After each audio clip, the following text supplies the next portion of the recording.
Salah satu permasalahan pembangunan yang dihadapi hampir semua negara ialah kemiskinan dan ketimpangan. Masalah kemiskinan dan ketimpangan ini paling banyak terjadi pada negara berkembang karena kondisi pembangunannya yang belum stabil. Oleh karena itu, dibutuhkan keadilan ekonomi untuk bisa mengatasi permasalahan-permasalahan tersebut.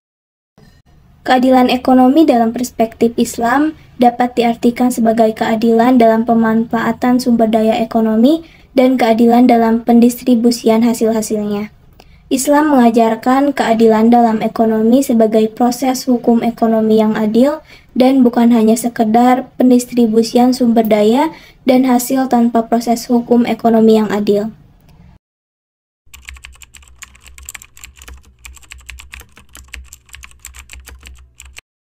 Keadilan ekonomi akan menciptakan lingkungan di mana sumber daya ekonomi dapat didistribusikan dengan adil, termasuk pekerjaan, pendidikan, perumahan, dan layanan kesehatan. Dengan sistem yang adil, individu yang kurang mampu memiliki peluang yang lebih baik untuk keluar dari kemiskinan dan juga ketimpangan. Pemirsa, tingkat kemiskinan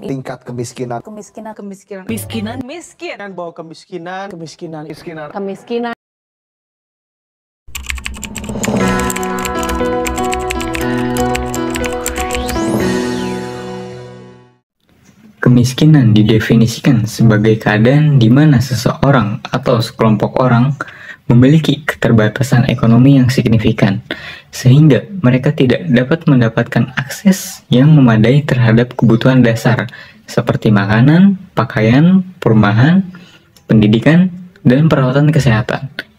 Penyebab kemiskinan yaitu ada laju pertumbuhan penduduk yang tinggi, kedua masyarakat pengangguran yang meningkat, 3. Pendidikan yang rendah, 4.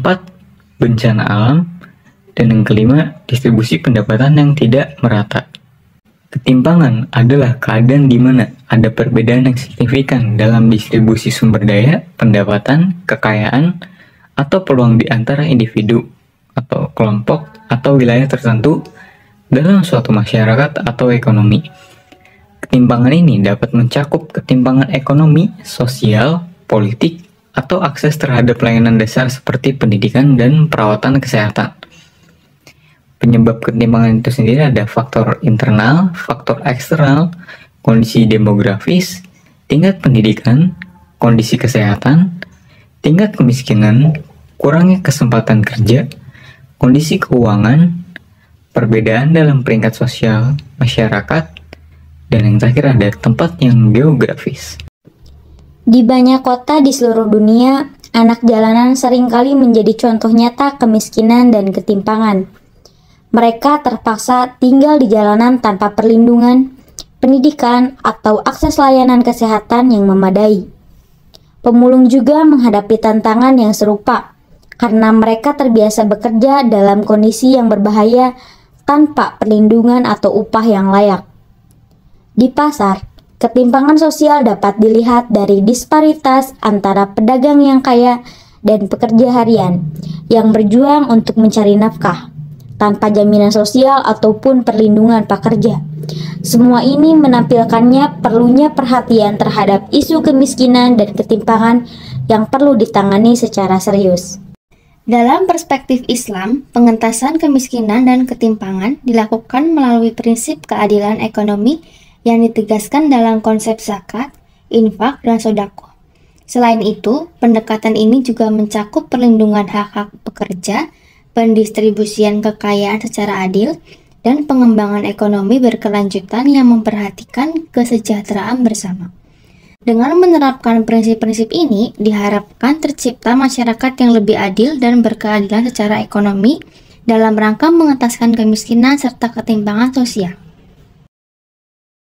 Rame tentang teori konspirasi, bahwa kita itu sebetulnya sedang ditipu oleh oleh sekelompok secret society yang membuat kita itu begini dipertahankan elit, untuk tetap miskin. Elit global. Ternyata itu realita. Itu realita. Pertanyaannya adalah gimana cara kita keluar dari situ, kan gitu ya.